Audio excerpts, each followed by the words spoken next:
অনেকে প্রশ্ন করেন, আমি যদি হজ না করি তাহলে কি আমি জান্নাতে যেতে পারবো না? অনেকে আবার বলে, হজ তো ধনীদের জন্য, দরিদ্রের জন্য নয়। কেউ আবার সারা জীবন আয় করে কিন্তু হজে যেতে পারে না, তাহলে কি সে জাহান্নামী? আসুন আজ কোরআন ও সহিহ হাদিস থেকে জানি আসল সত্য কি। এমন একটি বাস্তব কাহিনী শুনুন যা আপনার হৃদয় কাঁপিয়ে দিবে। এই নিয়ে আলোচনা করা হবে জীবন মৃত্যু এই পর্বে। জীবন মৃত্যু চ্যানেলে আপনি নতুন হলে অনুরোধ করব সাবস্ক্রাইব করে বেল আইকনটিকে ক্লিক করুন।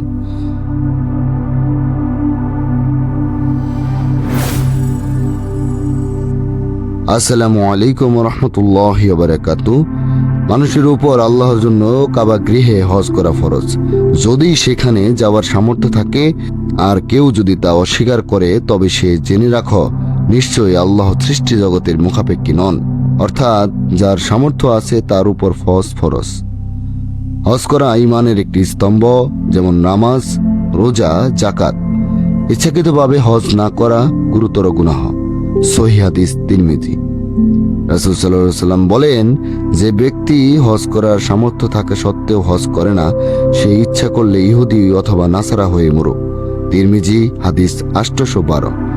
এটি একটি কঠোর সতর্কবার্তা। হজ না করা ঈমানের দুর্বলতা ও বড় গুনাহ। আরেক হাদিসে আসে, হজ না করে মারা যাওয়া ব্যক্তি চাইলে হিন্দু বা খ্রিস্টান হয়ে মরতে পারে।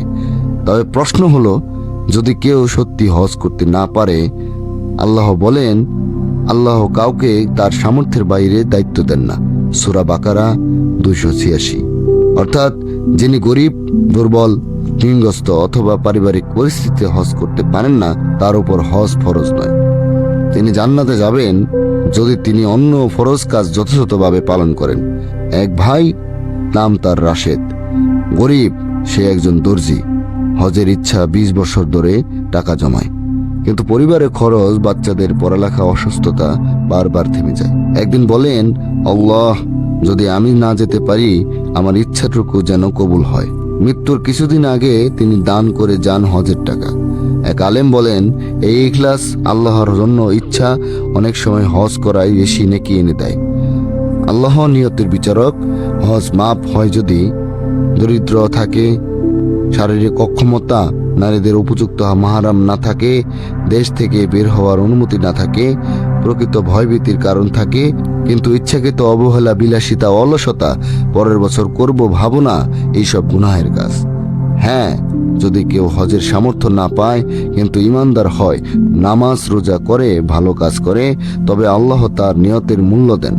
কিন্তু সামর্থ্য থাকা সত্ত্বেও দুনিয়ার পেছনে ছুটে হজ এড়িয়ে যাওয়া জান্নাত থেকে বঞ্চিত হওয়ার কারণ হতে পারে। আল্লাহ আমাদের হজের ডাক যেন কবুল করেন। বন্ধুরা, হজ শুধু ধনীদের জন্য নয়, হজ হলো আল্লাহর ডাকে লাব্বাইকে বলা। যারা পারো আজ থেকে নিয়ত করো, আর যারা পারো না অন্তর থেকে দোয়া করো। আল্লাহ যেন তোমার নিয়ত কবুল করেন। আমিন। আসসালামু আলাইকুম ওয়া রাহমাতুল্লাহি ওয়া বারাকাতুহু।